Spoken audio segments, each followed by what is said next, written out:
Karya bakti membersihkan sampah di Sungai Tanggul dimulai dari jembatan Simpang 3 Pak Jenggot, Desa Tanggul Wetan. Atas kesepakatan ratusan warga secara bersama-sama membersihkan sampah oleh Muspika Tanggul dan masyarakat setempat, dibantu anggota Koramil 082416, anggota dari Yonif 515, staf dan karyawan kecamatan, perangkat desa, Dinas Pengerjaan Umum, Dinas Pengairan, Satpol PP, dan lain-lain. Karya bakti Sungai Kali Tanggul dalam rangka menyongsong Hari Ulang Tahun Republik Indonesia ke-80 yang menjadi sasaran pembersihan adalah Sungai Tanggul.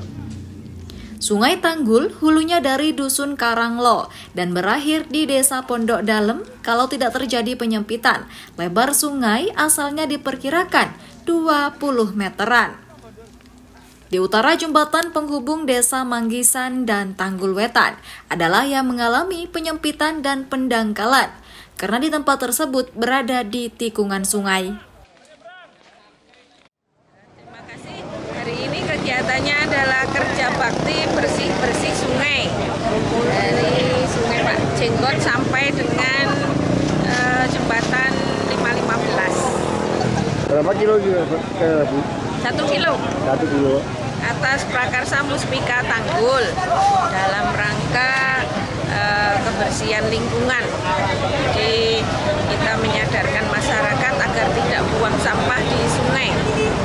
Ini sebenarnya kegiatan rutin yang kita lakukan menjelang musim hujan untuk mengurangi risiko banjir. Melibatkan warga sekitar, warga Manggisan, Patemon, Tanggul Kulon, Tanggul Wetan, terus Koramil, kecamatan, sama 515. Kalau biasanya ini akan dilakukan sampai menjelang musim hujan. Mudah-mudahan nanti bisa juga kita lakukan tahun ini sampai menjelang musim hujan. Dan Ramil Tanggul Letu Infanteri M. Holil Adenan mengatakan, apabila benar-benar pemerintah ingin menormalisasi, maka harus menggunakan alat berat, jangan dengan tenaga manual. Sekarang yang dilakukan adalah pembersihan sampah sekitar 1 km sampai di jembatan Asrama 515 Tanggul.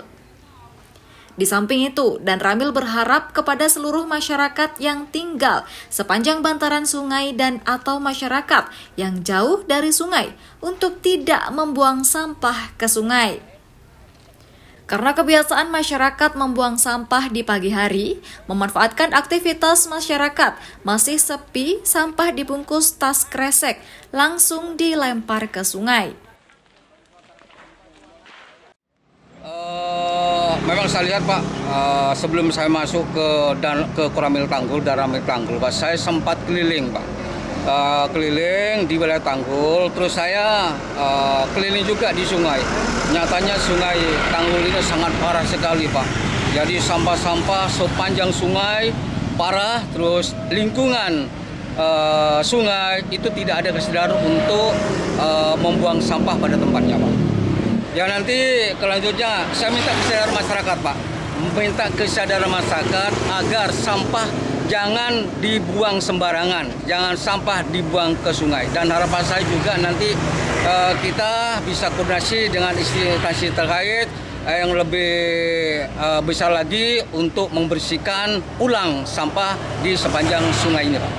Memang ini ranahnya Dinas Pengairan, kayaknya pengairan provinsi atau pengairan Lumajang Pak. Nanti saya bisa koordinasi sama pengairan tingkat kabupaten, nanti bisa tingkat kabupaten bisa koordinasi sama tingkat provinsi untuk pelebaran atau normalisasi sungai yang ada di Kecamatan Tanggul ini Pak.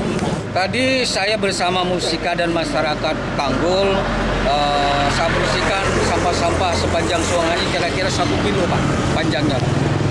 Ispan, warga Tanggul pun yang ikut terjun bersih-bersih sampah mengaku, memang ada baiknya sebelum musim penghujan tiba, sampah di sungai mulai dibersihkan walaupun kurang efektif.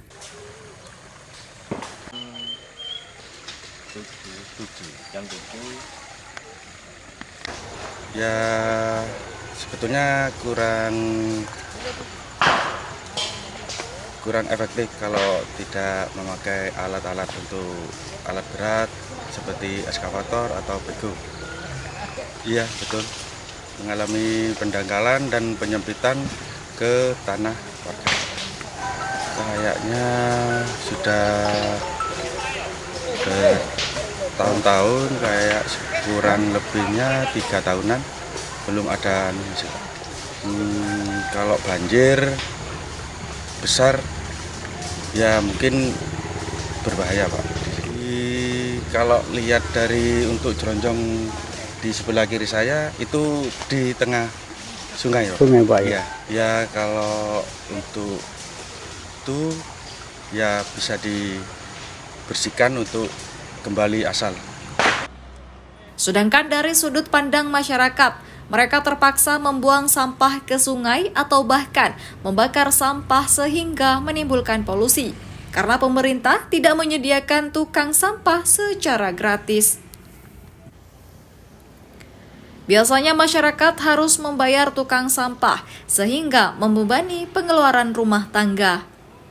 Dari Tanggul, Sugito Jember 1 TV melaporkan.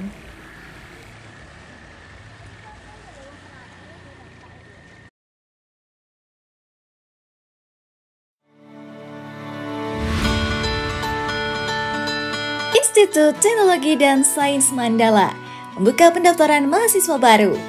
Pendaftaran gelombang pertama dimulai tanggal 17 Maret hingga 31 Mei 2025. Pendaftaran gelombang kedua mulai tanggal 1 Juni hingga 21 Agustus 2025. Sedangkan pendaftaran gelombang 3 dimulai tanggal 22 Agustus hingga 30 September 2025. Fakultas Ekonomi dan Bisnis. Terdapat program studi S2 Magister Manajemen, S1 Manajemen, S1 Akuntansi, S1 Ekonomi Pembangunan, D3 Keuangan dan Perbankan. Fakultas Sains Teknologi dan Industri. Terdapat program studi S1 Sistem dan Teknologi Informasi, S1 Rekayasa Perangkat Lunak. Yuk buruan daftar di kampus prestasi dengan beragam beasiswa.